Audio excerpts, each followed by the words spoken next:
seminggu untuk Anwar Ibrahim jelaskan dakwaan.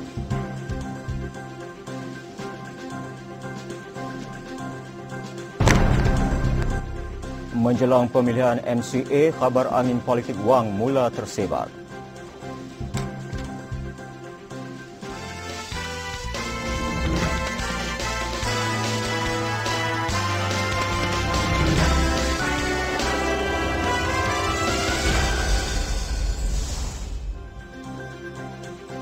Assalamualaikum warahmatullahi wabarakatuh dan salam sejahtera. Seminggu itu tempoh diberi kepada Ketua Pembangkang Datuk Seri Anwar Ibrahim untuk jelaskan kenyataannya di Dewan Rakyat baru-baru ini mendakwa gagasan Satu Malaysia ditiru daripada slogan Satu Israel. Ia diputuskan Timbalan Speaker Dewan Rakyat Datuk Ronald Kiandi. Selepas Menteri di Jabatan Perdana Menteri Datuk Seri Nazri Aziz memaklumkan kerajaan memandang serius kenyataan itu. Saya melihat bahawa ini merupakan satu percanggahan dan Menteri tadi sebelum selepas Kota Bulut telah mengeluarkan statement mengatakan bahawa ahli Parlimen Permatang Pau diberi tempoh selama 1 minggu untuk memperbetulkan statement ini.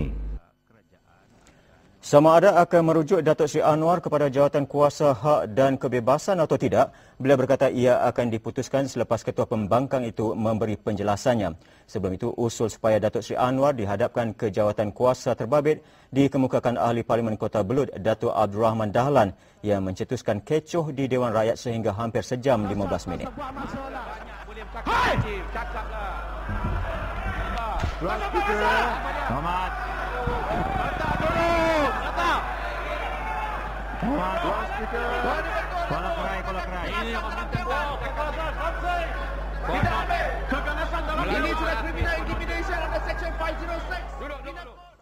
Dan ini jawapan Datuk Seri Anwar.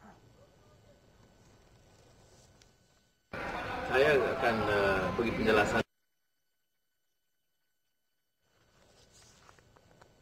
Selepas Datuk Seri Zarin Muhammad Hashim, Ahli Parlimen Pasir Mas Datuk Ibrahim Ali pula tampil dengan pendedahan berikut.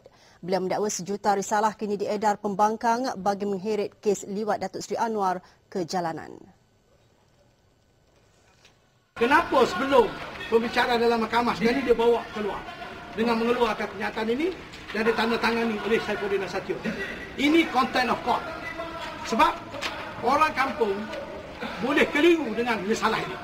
Sebab apa? Sebab risalah ini sepatutnya dibaca dengan dia ada summary di bawah ni, summary and conclusion. Dia patut baca risalah ini bersama. Penyebaran risalah itu disifatkan beliau serius dan pertama kali dalam sejarah negara beliau menggesa siasatan dilakukan. Dan ini pula pengakuan Setiausaha Agung PKR Saifuddin Nasution Ismail. Cetak 1 juta risalah yang memuatkan laporan perubatan dari Hospital Kuala Lumpur. Beliau juga mengaku lebih risalah akan dicetak selepas ini.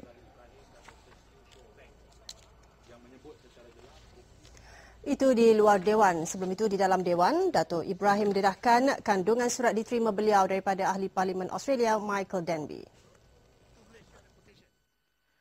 We are not surprised by abuse of the law in dictatorship. Ini ayat ni. But we are disappointed that in a democratic country, the law is being used as a device to try to drive an opposition leader out of public life. Ini tuduhannya. Dan dalam jawapannya kepada Denby, Datuk Ibrahim menegaskan Ahli Parlimen Australia itu jelas jahil tentang demokrasi di negara ini. Berdasarkan laman webnya, Datuk Ibrahim berkata pemimpin itu memperjuangkan golongan gay dan lesbian di Australia. Sementara itu, dengan 10 laporan polis setakat ini, Datuk Seri Anwar kini berdepan siasatan mengikut akta hasutan.